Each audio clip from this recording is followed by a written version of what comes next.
Hey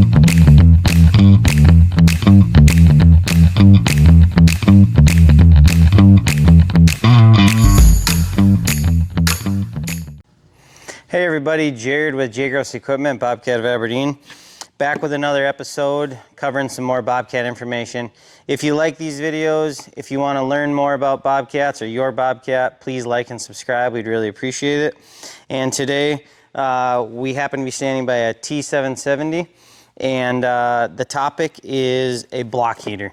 So whether you need to add one, replace one, or wondering where this is at or how it works, this particular machine takes a 7372533. This is a very common block heater kit across pretty much every current Bobcat machine built, skid steer and track machine.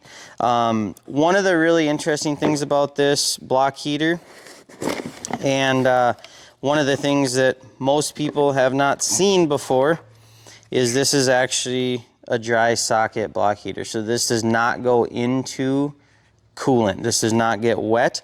This goes into a dry socket, and it radiant heats the engine. So we're gonna show you all that today. This is probably one of the easiest block heaters you'll ever install. You don't have to drain coolant. You don't have to pull any hoses, any hardware, anything like that. There are exceptions to how easy this is to access. We're on an M Series today. Thankfully, the M Series has the engine is mounted in here crossways. So this block heater plug, I'm gonna get a light in here. This block heater plug is pretty darn easy to see on the M Series machines.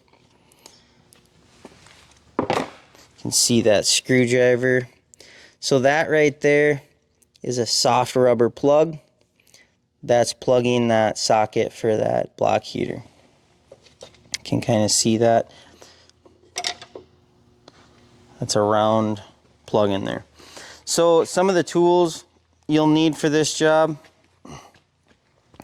The screwdriver, I was just using it to show you where that plug was at. You don't need that. You'll need a pick of some sort to pull that plug out of that engine block. If the machine has any hours on it, if it's been sitting outside, if it's used, if you're replacing a block heater, you may need some emery cloth or a polisher of some sort. This is what we use here. We kind of fold these and get them into that socket hole and clean the rust or debris out of there if there's any in there. And really that's about it. You don't need any wrenches, you know, anything other than that. So the first thing you'd do is you'd get a pick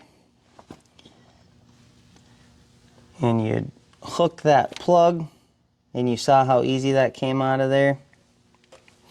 And you can see, so this machine is brand new, and you can see this already has, there's a little bit, it's actually a grease that they have in there to keep that clean.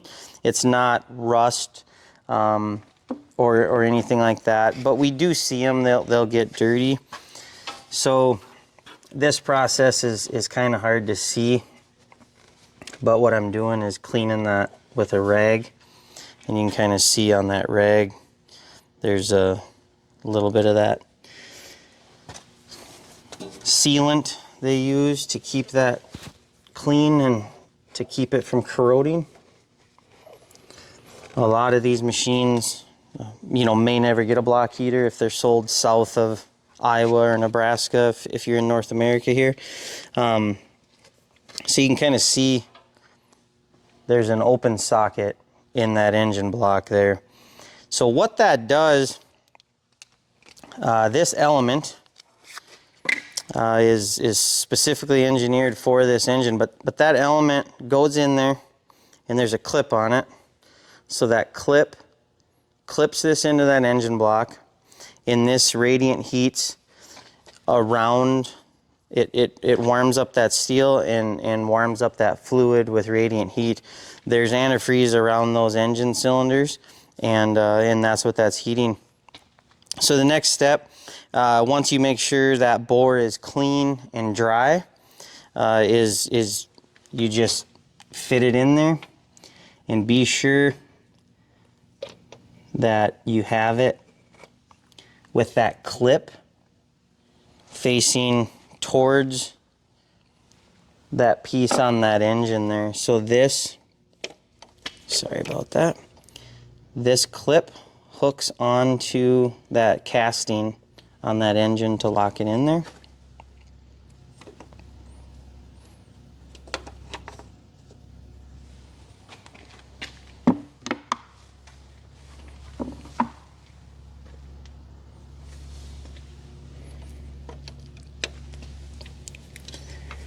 Kind of close quarters in here.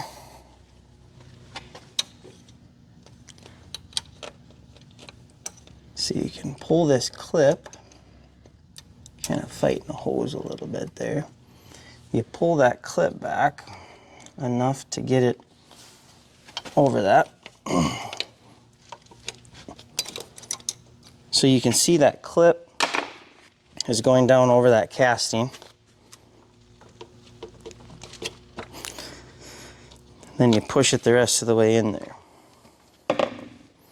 So that block heater's in there, and that clip is secured over that casting lip on that engine block, which is going to allow it to stay locked in there. So the next step is to finish your install. You can't really mess this up. There's not a negative and a positive. There's a ground strap here. So you get that pushed onto those two terminals in there.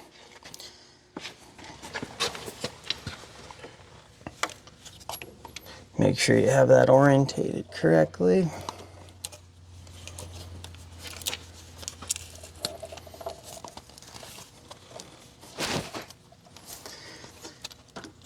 And then that knurled nut tightens on there.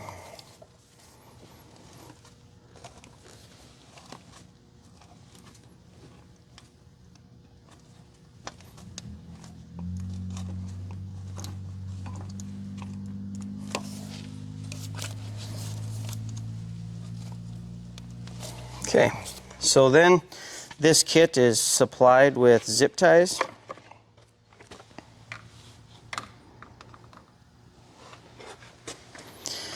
You'd want to find a handy spot that'll work good for you.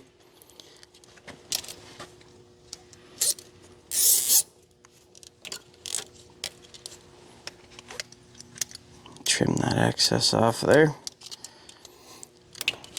There's your block heater. So as far as that goes, very easy block heater install. This is much easier on your equipment for cold starting your equipment. You're going to get better life out of your engine. It's going to start better. You're not going to have to try to boost these to get them going. These block heaters do come with instructions. We know you'd rather watch our videos than read these instructions. These are generic instructions. This instruction manual covers multiple different block heaters, and some of those are liquid cooled block heaters that do go into antifreeze. So be sure if you're going to utilize these, this particular dry socket one starts on page 4 of this particular manual. But as always, comment, you know, message us, call us if you need one of these block heaters. We stock dozens of them. We can ship all over. We can help you with this job. We can help you locate where that block heater is on different pieces of equipment. On the R series machines, this engine is lengthways. So to put this block heater in an R series, to put it in some of the telehandlers, you know, some of the other equipment that utilizes this same Doosan engine, is it can be a little bit more trickier to access that plug and to get that in there. Got to kind of stand on your head in certain cases, remove a few other components in certain cases, and we'd gladly help you with that, because the instruction manual doesn't always give you the exact directions on every particular machine. The instructions are a little bit more how to put the block heater in the engine. So once again, like, subscribe, comment. If you're doing this, call us, message us. We're happy to help no matter where you're located. So hopefully you enjoyed the video. Hopefully it was good information, and we appreciate you joining us. Have a great day.